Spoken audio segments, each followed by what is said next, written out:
नमस्कार विद्यार्थी मित्रांनो, माझे नाव Shrimati Suvarna Pandharnath Dhamane, MA SET, KTHM college Nashik, राज्यशास्त्र विभाग.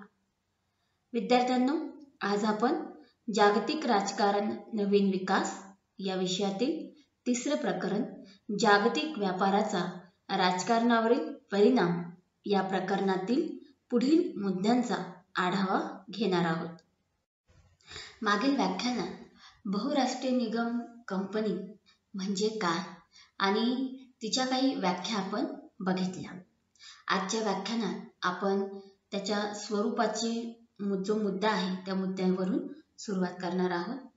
बहुराष्ट्रीय कंपन्या ज्या आहेत यांना आपण राष्ट्राच्या बाहेर असल्यामुळे राष्ट्र हद्दीबाहेर कार्यरत असणाऱ्या व्यावसायिक संघटना असं म्हणत असतो आणि त्यांच्या मार्फत मोठ्या प्रमाणावर आंतरराष्ट्रीय सरहद्दीमध्ये साधन सामग्रीची देवाणघेवाण करणं, उत्पादन घेणं अशा पद्धतीच्या कृती ते करत असतात. म्हणजे बहुराष्ट्रीय कंपन्या ज्या आहेत त्या विविध देशात खरेदी, विक्री आणि गुंतवणूक करतात. त्यांचे विविध उद्योगधंदे या देशांमध्ये असतात. एका देशातील कंपनी ही दुसऱ्या देशात आपला उद्योगधंदा जो आहे तो उभारत असते आणि यामुळे दोन देशातले जे संबंध आहेत किंवा परराष्ट्रीय धोरण जे आहे ते त्या माध्यमातून प्रभावित होत असते.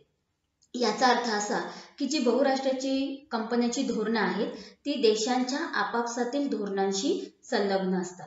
बऱ्याचदा याच्यामध्ये विरोध सुद्धा असू शकतो. म्हणजे आपल्या राज्याच्या विरुद्धही त्या भूमिका ज्या आहेत त्या घेतल्या जातात किंवा त्यांच्या साधन सामग्रीचा वापर जो आहे तो केला जाऊ शकतो. परंतु काही वेळेस या कंपन्यांची धोरणं जी आहे ती आपल्या गृहराष्ट्रांच्या धोरणांच्या विरोधात जाणारी सुद्धा असतात. मग जागतिक पातळीवर कार्यरत राहण्यासाठी त्यांच्याकडे मोठ्या प्रमाणात संसाधनं असतात. काही अविकसित राष्ट्रात मोठी गुंतवणूक करून अशा कंपन्या अशा राष्ट्रांना एक प्रकारे आर्थिक पाठबळ सुद्धा देत असते. म्हणजे याच्यातूनच त्यांच्या सरकारामध्ये किंवा कंपनी आणि जे यजमान राष्ट्र आहेत यांच्यात सलोख्याचे संबंध प्रस्थापित होण्यास मदत होते. परंतु तरी सुद्धा सुरक्षा असेल, स्थिरता असेल आणि जी काही नियमित बाजारपेठ आहे ती उपलब्ध करून देण्यासाठी त्यांना त्या देशातील शासनावर अवलंबून राहावे लागते. मग या कंपन्यांना कोणत्याही प्रकारच्या उद्योगात ते कार्यरत आहे त्यावरून त्यांची संसाधनं जी आहेत ते मिळवणाऱ्या म्हणजे कृषी विषयक, औद्योगिक, वाहतूक, बँकिंग आणि पर्यटन अशा संदर्भाचे जे उद्योग संबंधी आहेत अशा विविध गटांमध्ये आपण त्याची विभागणी करू शकते. अशा स्वरूपामध्ये एका बाजूला ही बहुराष्ट्रीय कंपनी पोषक पण ठरू शकते तर दुसऱ्या बाजूला आपल्या शासनाची ध्येय धोरणं असफल करणारी सुद्धा ठरू शकते. म्हणजे याच्याच आधारावर हे जे बहुराष्ट्रीय निगम आहेत यांचा जगभर मोठ्या प्रमाणात विस्तार झालेला आहे. जे विकसित देश आहेत त्यात अमेरिका, ब्रिटन, जर्मनी, जपान, चीन, फ्रान्स यासारख्या देशांच्या अनेक बहुराष्ट्रीय कंपन्या आहेत ज्या जगामध्ये कार्यरत असल्याच्या आपल्याला दिसतात. बहुराष्ट्रीय निगम म्हणजेच कंपनी हे असे संघटन असते जे आपल्या देशाच्या तुलनेत एकापेक्षा अधिक देशामध्ये वस्तू आणि सेवेच्या उत्पादनाला नियंत्रित करतात. याला आपण राज्यविहीन कंपनी सुद्धा म्हणतात. आता बहुराष्ट्रीय कंपनी यांच्या आपल्या देशाबरोबरच इतर देशांबरोबर सुद्धा वस्तू सेवा असतील किंवा साधन संपत्ती असेल या संदर्भामध्ये भागीदारी दिसून येते. त्यांचे विविध देशांमध्ये कार्यालये असतात आणि कारखाने सुद्धा असतात. त्यांचं एक मुख्य प्रधान कार्यालय असतं जे त्यांच्या देशामध्ये असतं. बहुराष्ट्रीय कंपन्या ज्या आहेत ही अशी मोठी कंपनी असते आणि तिच्या माध्यमातून विविध देशांमध्ये ते व्यापार करत असतात, वस्तू आणि सेवा यांचा पुरवठा करत असतात, त्यांची विक्री करत असतात. याशिवाय बघा की या बहुराष्ट्रीय कंपन्यांच्या माध्यमातून आयात आणि माल किंवा वस्तू ज्या आहेत, सेवा ज्या आहेत त्यांची निर्यात केली जाते. याशिवाय परकीय देश जे आहेत त्या परकीय देशांमध्ये गुंतवणूक केली जाते किंवा तंत्रज्ञानाच्या याच्यामध्ये भागीदारी केली जाते. जसं आपण आपल्या देशामध्ये बुलेट ट्रेन सारखा जो प्रकल्प राबवतो आहे तर याच्यामध्ये आपण परकीय तंत्रज्ञानाची मदत घेतलेली आहे. याशिवाय परकीय बाजारांमध्ये जे लायसन्स असतात ते खरेदी करणं, ते विकणं यासारखी कामं या निगमाच्या माध्यमातून चालतात. याशिवाय ज्या ठिकाणी या कंपनी स्थापिल्या गेलेल्या आहेत त्या स्थानिक कंपनीला विदेशात आपले उत्पादनाचे उत्पादन करण्याची परवानगी देणं अशा स्वरूपाचे करार त्या माध्यमातून केले जातात. म्हणजे मला दुसऱ्या देशामध्ये जाऊन जर व्यापार करायचा असेल तर मला माझ्या देशाचीही परवानगी घ्यावी लागते आणि ज्या देशामध्ये जाऊन मला तो व्यापार करायचा आहे त्या देशाचीही तिथे परवानगी लागणार आहे. म्हणजे एक प्रकारचा हा जो करार जो आहे, शासकीय मान्यता जी आहे ती या प्रोसेसमधून चालत असते. पण यात पण बहुराष्ट्रीय कंपन्यांचा इतका प्रभाव असतो की नेमकं शासकीय मान्यता त्यांना मिळते की ते शासनाकडनं मान्यता ते मिळवूनच घेतात एवढा त्यांचा तो प्रभाव सुद्धा दिसून येतो. तर अशा स्वरूपामध्ये याची काही वैशिष्ट्य आहे, त्या वैशिष्ट्यांचा आपण आढावा घेऊया. तर पहिलं जे वैशिष्ट्य आहे की उच्च कोटीची गुणवत्ता प्रदान करणं. आता बहुराष्ट्रीय कंपन्या ज्या आहेत त्यांच्याकडे जे उपलब्ध संसाधनं आहेत त्यांचा ते योग्य वापर करतात, समुचित उपयोग करतात आणि उच्च कोटीच्या गुणवत्ता प्रदान करतात. म्हणजे जसं मोबाईल असेल, वॉशिंग मशीन असेल, टीव्ही असेल, अशा ज्या काही इलेक्ट्रॉनिक्स वस्तू असतात तर त्या इलेक्ट्रॉनिक वस्तूंच्या माध्यमातून उच्च कोटीची गुणवत्ता प्रदान करणं, जास्तीत जास्त लोकांना त्याच्यातनं सोयी सुविधा उपलब्ध करून देणं अपेक्षित असतं. आणि या माध्यमातनं मग त्यांच्या माध्यमातून ज्या वस्तू तयार होतात त्यांची गुणवत्ता अशा स्वरूपाची असते की मग त्याला बाजारपेठ पण तेवढी मोठ्या प्रमाणामध्ये प्राप्त होत असते. याच्यामध्ये बघा भारत जे आसियान संदर्भात जे आहे की मुक्त व्यापार क्षेत्र निर्माण करायचं होतं. तर आता हे मुक्त व्यापार जे आहे ते इलेक्ट्रॉनिक वस्तूपासून ते अन्नधान्यापर्यंतच्या म्हणजे सगळ्याच क्षेत्रामध्ये अशा पद्धतीचा खुला व्यापार करणं. तर याचा अर्थ असा होतो की भारतातल्या अन्नधान्याची जी बाजारपेठ आहे तिथे भारतीय वस्तूंची तर वस्तूंची विक्री तर होईलच पण बाहेरून आलेल्या वस्तूंची सुद्धा विक्री होत असते. कारण जनतेची तशी डिमांड असते, जनतेला त्या गोष्टीची तेवढी मागणी असते. म्हणजे साधं फळांच्या बाबतीत सुद्धा बघू शकता की तुम्हाला भारतीय फळ पण बघायला मिळतील, विदेशी फळ सुद्धा बघायला मिळतात. भाज्यांमध्ये सुद्धा भारतीय भाज्या सुद्धा आहेत आणि विदेशी प्रजातीच्या सुद्धा भाज्या बघायला मिळतात. आणि लोकांच्या त्या मागणीच्या अनुषंगाने ही उच्च कोटीची गुणवत्ता प्रदान करण्याच्या अनुषंगाने या बहुराष्ट्रीय कंपन्या ज्या आहेत त्या वावरताना दिसून येतात. म्हणजे तिथेही त्यांचा प्रभाव जो आहे तो आपल्याला दिसून येतो. दुसरं, बहुराष्ट्रीय कंपनी ज्या आहेत ह्या कितीतरी असे देश असतील की त्यांच्या अर्थव्यवस्थेपेक्षा सुद्धा यांचा कारभार जास्त मोठा आहे, यांच्या शाखा ज्या आहेत त्या विखुरलेल्या स्वरूपात आहेत, त्याच्यामुळे त्यांचा कारभार जो आहे तो मोठ्या प्रमाणात चालत असतो.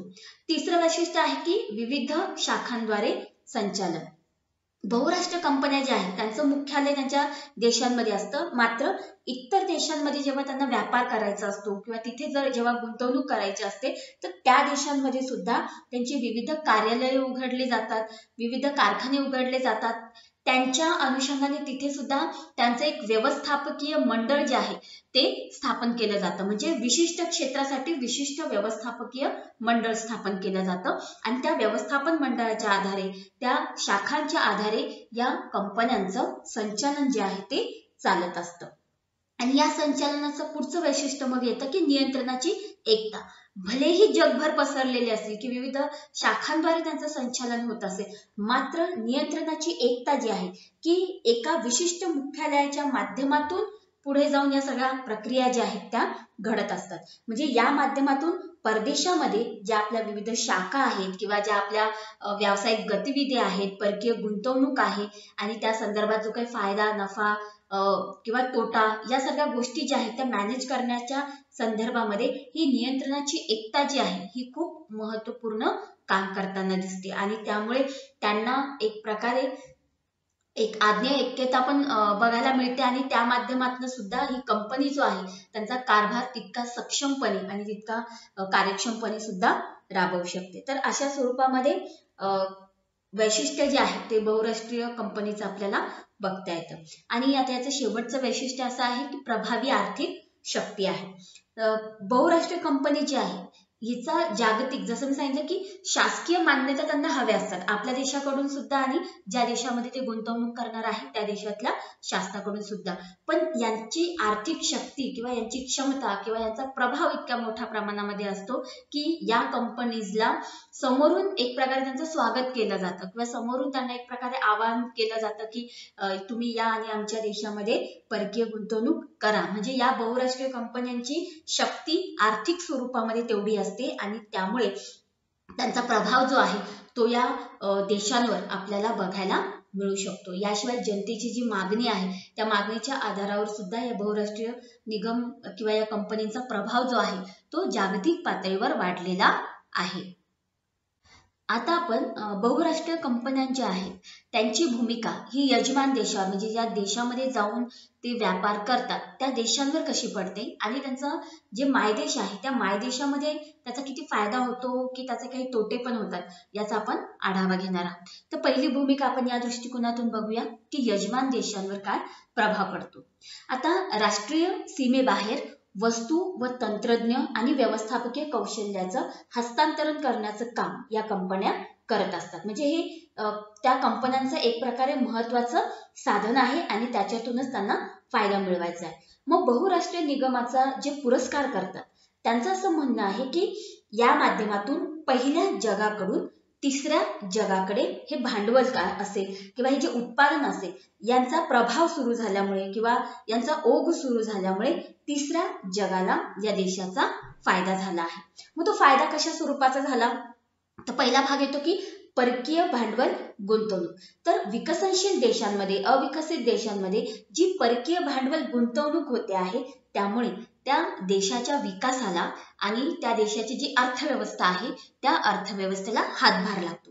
त्याच्या माध्यमातून त्यांना उत्पादन मिळतं आहे आणि विकासाची एक प्रक्रिया जी आहे ती प्रक्रिया तिथून सुरू होत असल्यामुळे एक आर्थिक पाठबळ त्यांना मिळत असल्यामुळे त्यांच्या दृष्टिकोनातून ही गोष्ट खूप फायद्याची होते आणि खूप सोयीची होते. यानंतर या बहुराष्ट्रीय कंपन्यांमुळे त्या देशांमध्ये एक प्रकारे एक व्यवस्थापकीय तंत्रज्ञान चांगलं पोहोचवलं जातं. याशिवाय प्रशिक्षणाच्या अशा अत्याधुनिक सोयी सुविधा निर्माण होतात की ज्याच्या माध्यमातून तिथल्या तरुणांना किंवा ज्या व्यक्ती कौशल्यपूर्ण आहेत अशा व्यक्तींना वाव मिळतो, त्यांना रोजगार मिळतो आणि त्या माध्यमातून मग त्यांना एक कामगार म्हणून जेवढ्या पण सोयी सुविधा किंवा जेवढे पण बेनिफिट फायदे जे मिळायला पाहिजे ते मिळतात. म्हणजे या अत्याधुनिक तंत्रज्ञानाच्या फायद्यामुळे त्यांच्या कौशल्यामध्ये अजून भर पडते आणि ही भर पडल्यामुळे एक कामगारांच्या नात्याने किंवा एखाद्या व्यक्तीला रोजगार म्हणून ज्या ज्या गोष्टी उपलब्ध व्हायला पाहिजे त्या गोष्टी तिथे त्याला प्राप्त होत जातात. उदाहरणार्थ पहिले टायपरायटरच्या माध्यमातून जे आपले क्लर्क व्यक्ती जे आहेत त्या कामं करायच्या, परंतु आता कम्प्युटर आल्यानंतर त्यांच्या कामामध्ये सोय आलेली आहे, टेक्नॉलॉजीशी त्यांचा संबंध आलेला आहे आणि त्यामुळेच त्यांच्या कौशल्यामध्ये भरही पडलेली आहे आणि त्या आधारावर त्यांच्या आर्थिक स्थितीमध्ये सुद्धा फरक पडत जातो. म्हणजे तुम्ही एका गोष्टीकडून आणखीन कौशल्यपूर्ण गोष्टीकडे वाटचाल होण्याकडे भर पडत चालतो आणि तुम्हाला संधी ज्या आहेत त्या संधी मोठ्या प्रमाणामध्ये उपलब्ध होत चालतात. त्यामुळे कामगारांच्या दृष्टिकोनातून ही जी कंपनी आहे ही खूप फायद्याची आहे आणि या कंपनीच्या माध्यमातून कामगारांना उत्तम अशा सामाजिक सेवा मिळतात, अधिक वेतन मिळतं, बोनस मिळतं आणि बढतीच्या वाढत्या संधी आहेत, त्यांना बढती मिळत राहते. त्यामुळे कामगारांच्या दृष्टिकोनातून सुद्धा ही कंपनी खूप अनुकूल आहे. आता हा फायदा बघितल्यानंतर आपल्याला काही गोष्टींच्या बाबतीमध्ये हे पण दिसून येतं की या व्यवस्थेमध्ये जे तिसरं जग आहे त्या तिसऱ्या जगाचं एक प्रकारचं अवलंबन खूप वाढत आहे.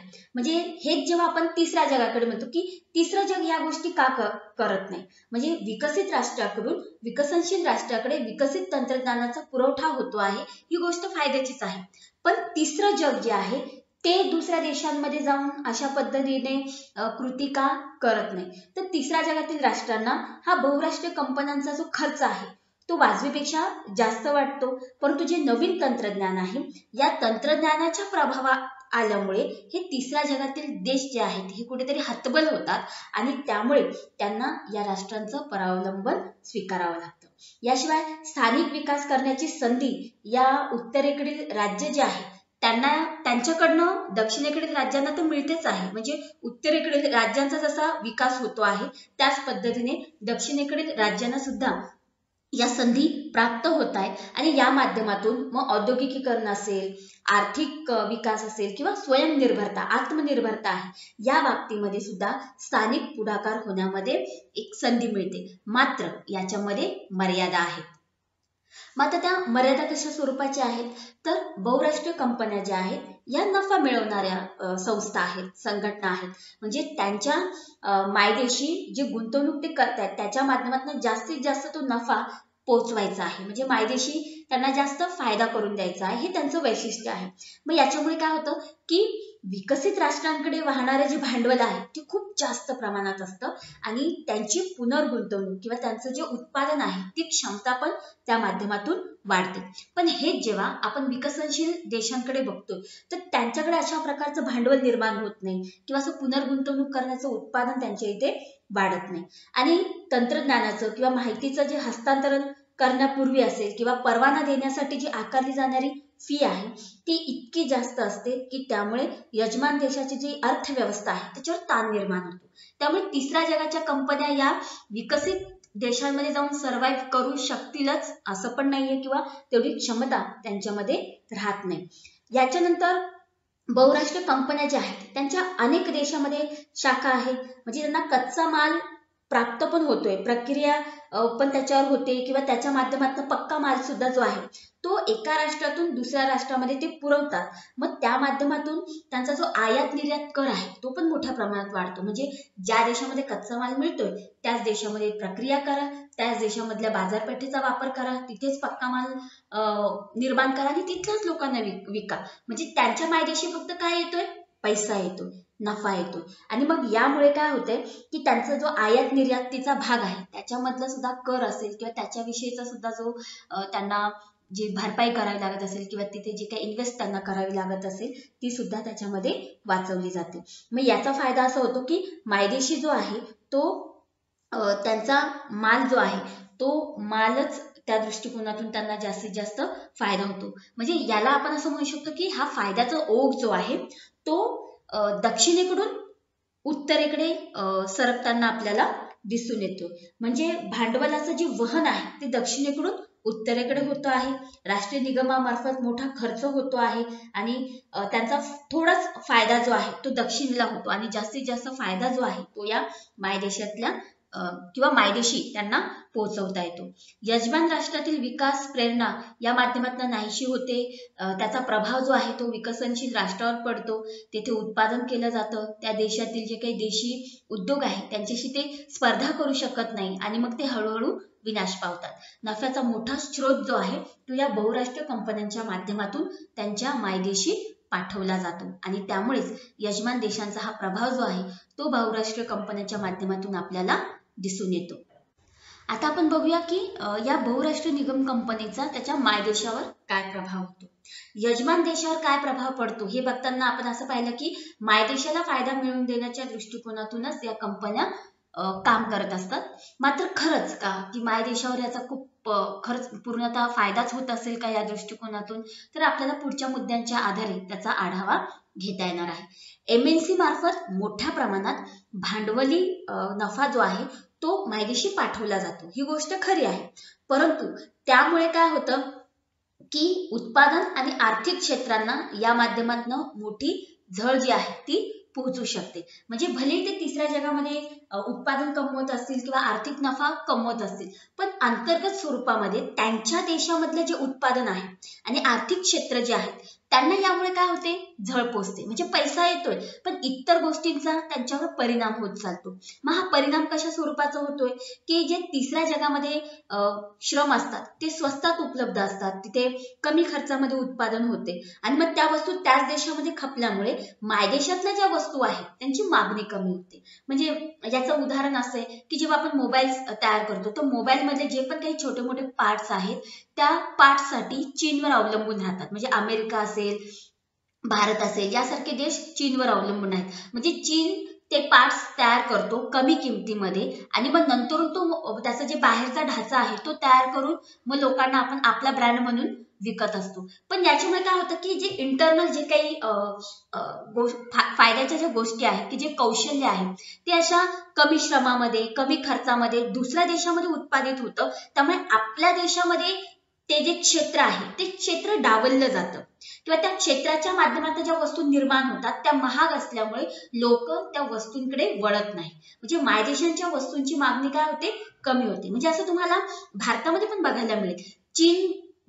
चीनचा जो काही मोबाईल असेल, चीनच्या कंपन्यांचा मोबाईल असेल आणि भारतीय कंपनीचा मोबाईल असेल, तर याच्यामध्ये जी काही तफावत असते की चीनच्या मोबाईलमध्ये जे काही फीचर्स आपल्याला मिळतात त्याच पद्धतीचे फीचर इंडियन मोबाईलमध्ये पण किंवा भारतीय मोबाईलमध्ये पण आपल्याला मिळत असतात. पण मात्र त्याची जी तयार करण्याच्या पद्धतीपासून त्याच्यामध्ये जे काही फीचर्स असेल किंवा त्याची जी काही किंमत असेल किंवा त्याची जी काही मार्केटिंग झालेली असते त्याच्या प्रभावामुळे लोक त्या चीनी मोबाईलला किंवा चीनी कंपन्यांना जास्त प्राधान्य देतात आणि भारतीय कंपन्यांकडे पाठ वळवतात. आणि हे फक्त मोबाईलच नाही तर बऱ्याचशा गोष्टींच्या बाबतीमध्ये आपल्याला लक्षात येतं की वस्तू स्वस्तात मिळते आहे किंवा जे फीचर्स मला अमुक तमुक किमतीमध्ये मिळतात त्याच्यापेक्षा कमी किमतीमध्ये जर याच्यामध्ये ते फीचर्स मिळत असतील तर मग त्या वस्तू खरेदी करण्याकडे जास्त लोकांचा ओढा असतो. त्यामुळे की बहुराष्ट्रीय निगम कंपन्यांचा तो पण एक लॉस असतो की त्यांच्या माध्यमातून ज्या काही वस्तू केल्या म्हणजे ओघ जरी मायदेशी नफ्याचा येत असला तरी अंतर्गत स्वरूपातल्या ज्या काही वस्तू असतील किंवा जे काही आर्थिक क्षेत्र आहे त्यांना या माध्यमातून झळ पोचत जाते. याचा दुसरा विपरीत परिणाम असा होतो की मग अंतर्गत स्वरूपातल्या आर्थिक क्षेत्रांना झळ पोचल्यामुळे त्याचा अर्थव्यवस्थेवर परिणाम होतो आणि रोजगाराच्या संधी कमी होतात.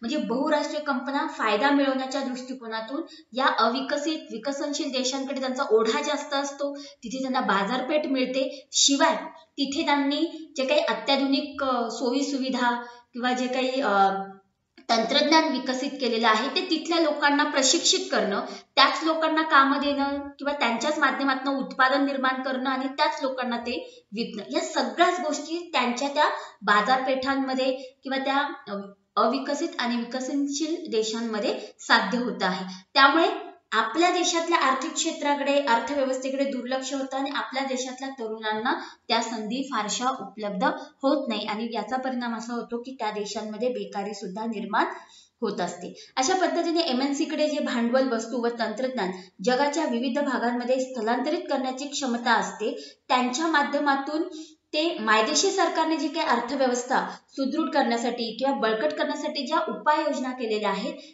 त्या उपाययोजना स्वतःला होणाऱ्या फायद्यासाठी किंवा स्वतःला मिळणाऱ्या नफ्यासाठी ते टाळू शकतात. म्हणजे एक प्रकारे ते आपल्या मायदेशाच्या अर्थव्यवस्थेकडे सुद्धा दुर्लक्ष करू शकतात. तर अशा पद्धतीने मायदेशावर पडणारा प्रभाव एका बाजूने फायदेशीर जरी वाटत असला त्याची सुद्धा विपरीत आणि काही तोट्याचे परिणाम जे आहेत ते आपल्याला होताना दिसून येतात.